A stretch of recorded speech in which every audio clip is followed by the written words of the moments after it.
fireworks, let me tell you. I could well imagine.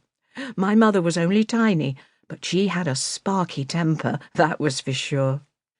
Sadly, I was too young to remember Dad, apart from that time when I'd visited him in hospital. I was only 2 when he died of tuberculosis at the age of 33. He had terrible asthma, so I think it affected him very quickly. It must have been horrible for my mother and Raymond to see him in so much pain as his lungs disintegrated, and he constantly coughed up blood.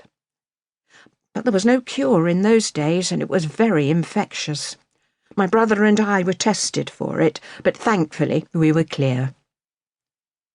We'd always been comfortably off, but after my father died we were left destitute.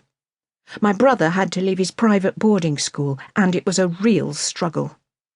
Mum had a small amount from her widow's pension, so she decided to buy a 1920s house in London. But we were there less than a year, as she couldn't keep up with the mortgage payments. Eventually the house was repossessed, and she lost her deposit. There was no social services then, and my mother couldn't work because she had me, and she'd lost all the income from Dad. We're going to have to move in with your grandmother and grandfather. I was 3 by then, and this is where most of my memories start. Her parents, Henry and Kate Livermore, lived in a large 3-storey Victorian terrace in Battersea, south-west London. We called them Gaga and Papa because my brother couldn't say their names properly when he was little, and those nicknames just stuck. The house seemed huge to me as Raymond and I tore around it.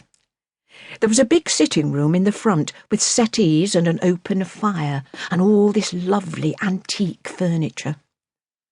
A passageway led to a tiny scullery with a big copper pot with a fire underneath where you could boil your washing and a really tired-looking porcelain sink. There was no hot water taps in those days, of course. Then there was a dining room with a big range cooker which had a coal fire underneath and a couple of hot plates and took hours to heat up. On the second floor there was another living room, 2 bedrooms and a bathroom. And on the very top floor was a tiny, dusty attic room. "This is where we'll live, children," Mum told me as we climbed up the steep staircase to the attic. "Where's all the furniture, Mummy?" I asked.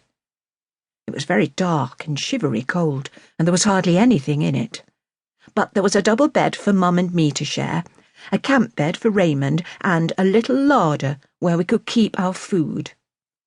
There was only one very dim electric light up there, and one night while we were sitting there it went out. I screamed as I was so afraid of the dark. "I'll go and find out what's happened," said Mum. She went downstairs to have a look while I sat there completely petrified. A few minutes later she came storming up the stairs holding a candle. I could tell by the look on her face that she was fuming. "I don't believe it," she said. "They've cut us off." Mum hadn't been able to afford to pay her share of money for the meter that week, so my grandparents had cut off the electricity supply to the attic. From then on, even though the lights were blazing downstairs, we had to make do with a single candle. Mum was absolutely furious. I was too young to really understand at the time, but now, looking back, no wonder. How awful to do that to their own widowed daughter at a time when she so needed their help and support. I was old enough to know it wasn't nice, though. "Why are Gaga and Papa being horrid to you?" I asked her. "Your grandparents didn't like it when I married Daddy, as he believed in different things to them," she explained. My grandparents were right-wing conservatives and very religious, which was the norm in those days, while my father was the complete opposite. He was a very left-wing socialist and an atheist. In fact, when he died, he insisted that there was no funeral